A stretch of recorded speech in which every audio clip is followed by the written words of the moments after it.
Summer vacation start ஆயிடுச்சு. So எல்லாரும் எங்க ட்ரிப் போலான்ட்டு டிஸ்கஸ் பண்ணிட்டு இருப்பீங்க. எனக்கு வெக்கேஷன்ல 3 விஷயம் ரொம்ப இம்பார்ட்டன்ட். ஃபர்ஸ்ட் ஃபுட், செகண்ட் பீஸ்ஃபுல்லான ஸ்டே, அண்ட் தேர்ட் கிட்ஸ்க்கு போர் அடிக்காத என்டர்டைன்மெண்ட்.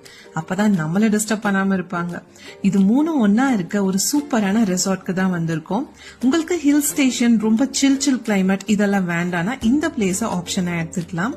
ஃபுட் பத்தி சொல்லவே வேணாம். 3 வேளையும் நல்ல விருந்து. ஹோம் ஸ்டைல் ஃபுட் தான் and rooms are so comfortable. Service பக்கா. இங்க இருக்க பெரிய என்டர்டைன்மெண்ட் இந்த animal farm. Basically I'm a pet lover. So ஆடு, மாடு, கோழி இதோட குட்டீஸ் எல்லாமே இங்க இருக்கு. நம்ம அவங்க கூட நல்ல டைம் ஸ்பெண்ட் பண்ணலாம், ஃபுட் ஃபீட் பண்ணலாம், அண்ட் ஈவினிங்ல டான்ஸ் கூட பண்ணலாம். நமக்கு பிடிச்ச சாங்ஸ். சூப்பரான பிளே ஏரியா கூட செட் பண்ணிருக்காங்க. வாட்டர் ஃபாலோட இருக்க பூல்ல நல்லா ஸ்விம் பண்ணிட்டு சுட சுட நமக்காக செஞ்சு வச்சிருக்க நான்வெஜ் விருந்து சாப்பிட்டு ஒரு தூக்கம் போட்டா அப்படி இருக்கும். சோ இதெல்லாம் இருக்க ஒரு இடம் செல்லமதி ஃபார்ம் ரெசார்ட், சேலம்.